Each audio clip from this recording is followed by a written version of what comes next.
আসসালামু আলাইকুম। আমি ওসমান হাবিব। আমি কোনো রাজা নই, আমি কোনো গুণী মানুষও নই। আমি একজন সাধারণ মানুষ। আমার স্বপ্ন ছিল অসাধারণ। অন্যায়ের সামনে মাথা নত করা আমার স্বভাবে ছিল না। যেখানে অন্যায় দেখেছি সেখানেই প্রতিবাদ করেছি। অনেকে আমাকে ভয় দেখায়, আবার থামাতেও চেয়েছে, কিন্তু আমি থামিনি। কারণ আমি জানতাম একজন মানুষ দাঁড়ালে হাজারো মানুষ দাঁড়াবে।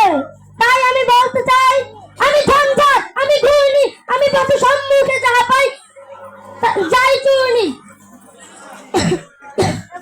আমি নিত্য পাগলের ছন্দ, আমি আপনার দলে নেচে যাই। আমি হম্বি, আমি ছায়াতট, আমি চাই ইনসাফের বাংলাদেশ গড়ে উঠুক। সকলকে ধন্যবাদ। ধন্যবাদ। আপনি জানেন